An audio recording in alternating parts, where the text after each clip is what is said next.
the hunt and I set the pace when I'm running. I always take what I want and I always give it 100. Don't need a bank, no I'm funded. Play the game like it's nothing. I'm always thankful for something. Don't take for granted, stay humble. Now wake up, it's time to look at the enemy. Look in the mirror if he is no friend to me. It's not. Don't forget to subscribe and push the notification bell for you not to miss our upcoming updates. Now let's get started. Bab 2306. Sebelum Bos Selatan selesai berbicara, Roni terkejut ketika dia menyadari niat Bos Selatan. Ayah, apakah kamu berencana memanfaatkan kesempatan ini untuk menargetkan satu-satunya pewaris sah keluarga Gumelar? Ya, kamu benar. Pewaris sah dari garis keturunan kedua keluarga Gumelar, Yonas, sudah tewas. Jika Yuda, pewaris sah dari garis keturunan pertama, juga mati, maka keluarga Gumelar tidak akan memiliki penerus dan pasti akan jatuh.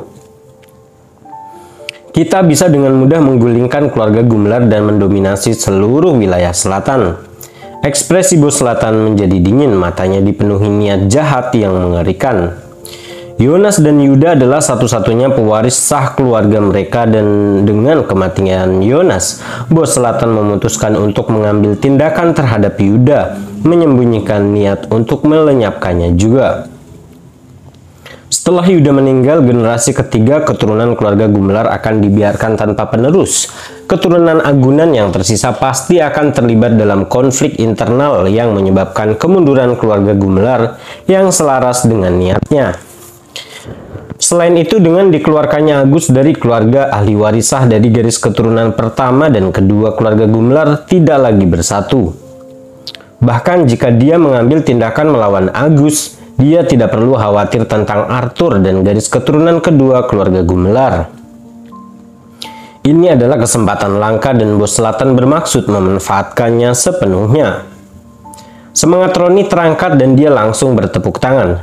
Bagus, ide yang luar biasa. Meskipun dia dan Yuda dipuji sebagai talenta muda paling menonjol di wilayah selatan, Yuda melampaui dia dan dalam segala aspek, dan selama bertahun-tahun, Yuda selalu menaungi dia. Roni selalu memendam kebencian terhadap Yuda karena hal ini dan ingin melenyapkan Yuda. Sedangkan untuk Iwan, Roni menaruh dendam yang mendalam terhadapnya dan akan memanfaatkan kesempatan untuk mencabik-cabik Iwan. Tidaklah berlebihan untuk mengatakan bahwa Iwan dan Yuda adalah musuh terbesar Roni dalam perjalanan pertumbuhannya. Karena Bos Selatan berencana untuk mengambil tindakan, Roni merasa sangat senang mengetahui bahwa Yuda dan Iwan akan segera tersingkir. Pada saat itu, Rasul Agung yang duduk di kursi sebelah kiri menyuarakan keberatannya setelah merenung sejenak. Tuan, itu mungkin tidak pantas. Meskipun keluarga Gumelar semakin terpecah belah, mereka masih memiliki hubungan darah. Jika kita dengan paksa mengambil tindakan terhadap Agus dan ahli waris sah dari garis keturunan pertama, kemungkinan besar Arthur tidak akan tinggal diam. Aku tahu, namun saya tidak bermaksud menyerang Agus dan Yuda Gumelar secara langsung. Kita bisa mencari alasan untuk menyerang Iwan. Begitu Agus melangkah maju untuk membela Iwan, saya bisa memasukkan kecelakaan dan membunuh mereka juga. Bahkan jika Arthur mengetahuinya setelah itu, dia hanya bisa menahan kepahitan dan menerimanya. Bos Selatan menyeringai. Dia tahu bahwa kekhawatiran Rasul Agung adalah sah karena Yuda adalah satu-satunya orang yang memiliki hak sebagai pewaris keluarga Gumelar. Jika Bos Selatan melawan Yuda dan Agus, Arthur tidak akan berdiam diri meskipun ada konflik internal di antara keluarga Gumelar. Tentu saja Bos Selatan tidak bermaksud melakukan hal bodoh seperti itu dan bermaksud bertindak seolah-olah dia sedang mengincar Iwan dan memancing Agus keluar dalam prosesnya. Mempertimbangkan hubungan antara garis keturunan pertama keluarga Gumelar dan Iwan, Agus akan melakukan apapun untuk melindungi Iwan, dan Bos Selatan akan dapat memanfaatkan situasi ini untuk melenyapkan Iwan, Agus, dan Yuda sekaligus. Karena Iwan adalah tersangka utama kematian Yonas, Arthur tidak punya alasan untuk membalaskan dendam Iwan, bahkan jika Bos Selatan ingin membunuh Iwan. Bab 2307. Masalahnya adalah Bos Selatan memulai nadanya terukur. Arthur dan Aulus kini dengan tegas menyimpulkan bahwa Iwanlah yang bertanggung jawab merencanakan kematian Yonas. Dalam 3 hari mereka pasti akan membunuh Iwan untuk membalaskan dendam Yonas. Saran saya adalah menunggu 3 hari itu dan membiarkan mereka saling menghancurkan. Bukankah itu lebih baik? Rasul Agung ragu-ragu, wajahnya menunjukkan keraguan. Bos Selatan menggelengkan kepalanya. Saya tidak akan menunggu lebih lama lagi. Iwan bukanlah orang bodoh dan jika dia merasakan bahaya, dia mungkin akan melarikan diri dari wilayah selatan.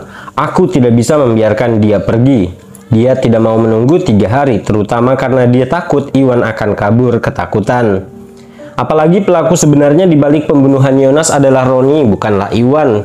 Meskipun rencana Roni untuk menjebak Iwan sempurna dan tidak meninggalkan petunjuk, tidak ada yang mutlak di dunia ini.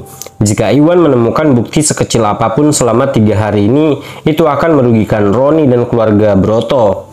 Dalam hal ini lebih baik bertindak terlebih dahulu, memanfaatkan perpecahan di antara keluarga Gumelar, melenyapkan Iwan, Agus, dan Yudi dalam satu gerakan.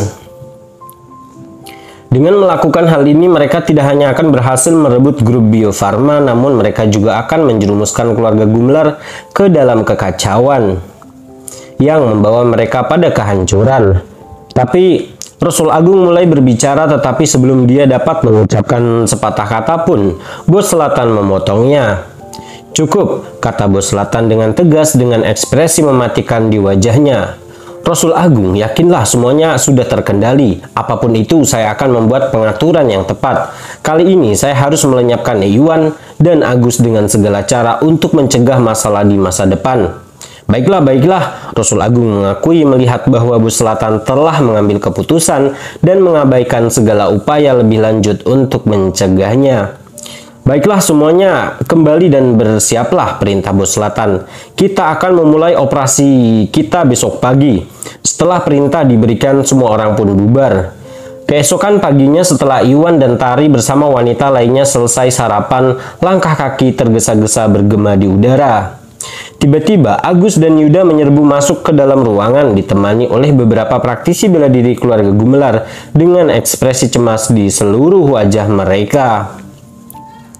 "Tuan Gusnadi, kita dalam masalah," kata Agus buru-buru. "Paman Agus, ada apa? Apa yang terjadi?" Iwan dengan cepat mendekati Agus dengan bingung, bertanya-tanya apa yang menyebabkan Agus yang dikenal karena sikapnya yang tenang dan cakap terlihat begitu gusar.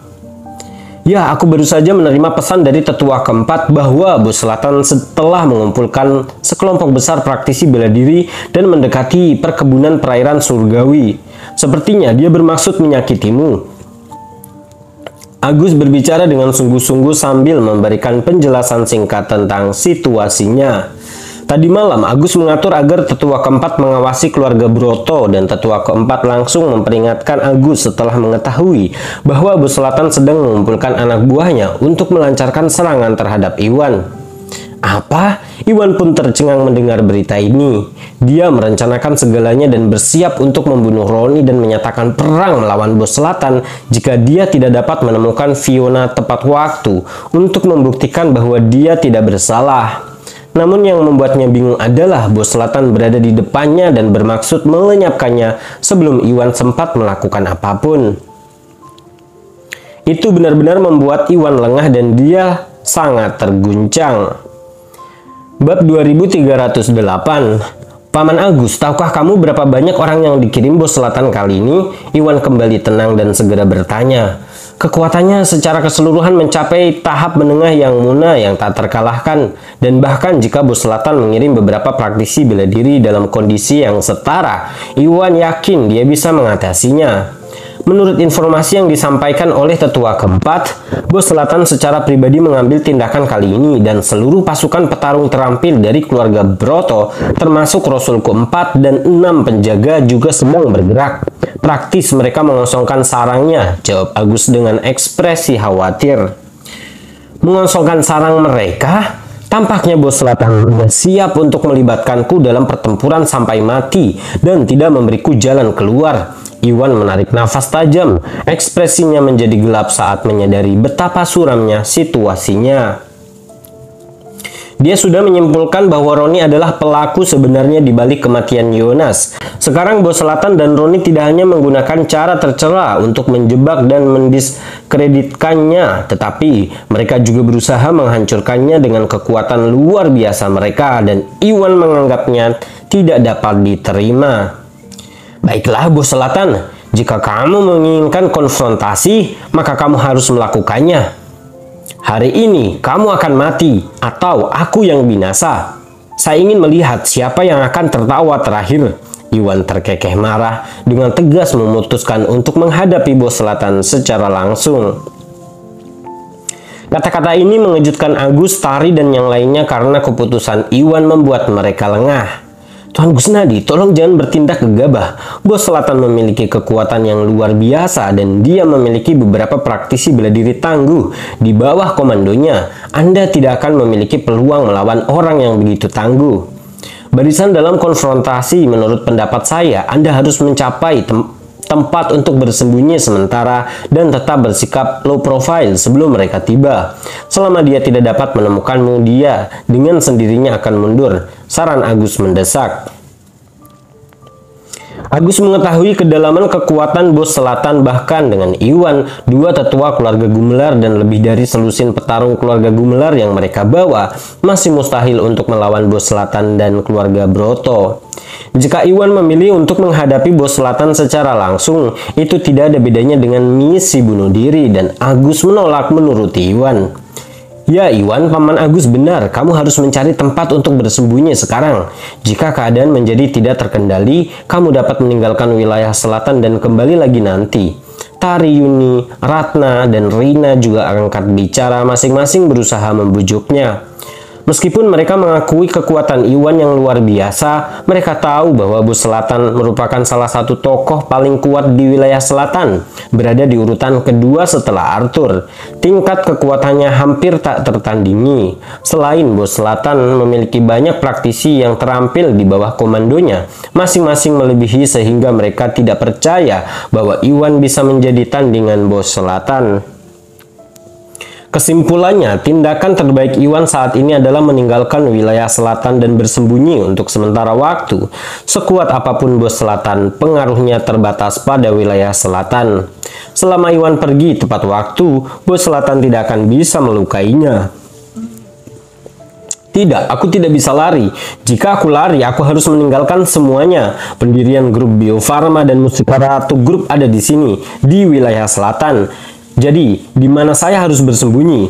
Iwan menggelengkan kepalanya dan menolak saran yang lain.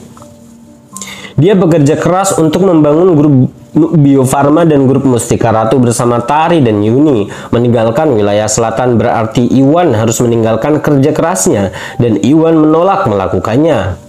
Dengan kekuatannya saat ini, Iwan bukan lagi seorang yang mudah diejek oleh orang lain, dan dia tidak akan meninggalkan segalanya untuk lari karena Bos Selatan.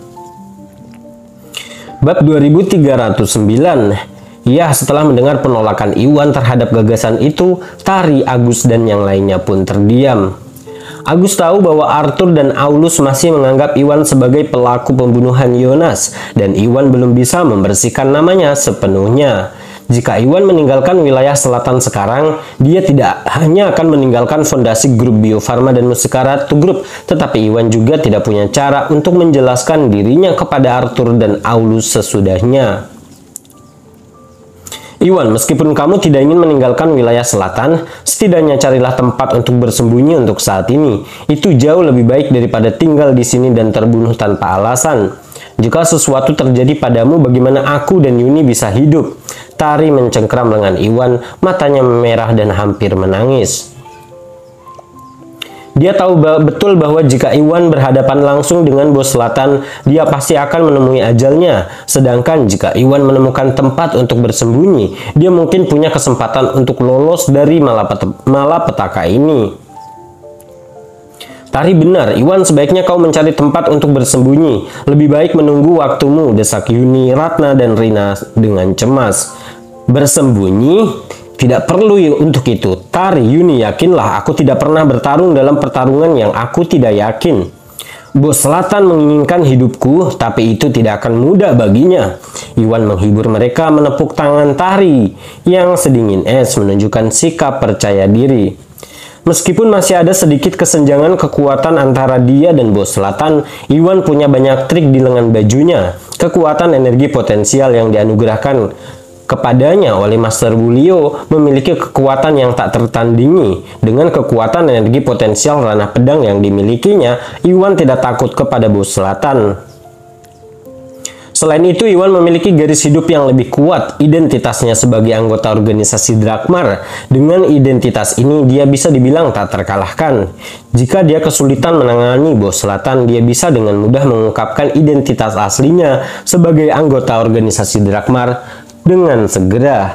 Tidak peduli seberapa kuat pasukan Bos Selatan, mereka tidak akan bisa melukainya. Tapi, melihat tekad Iwan yang tak tergoyahkan, Tari, Yuni, dan yang lainnya ingin membujuknya lebih jauh.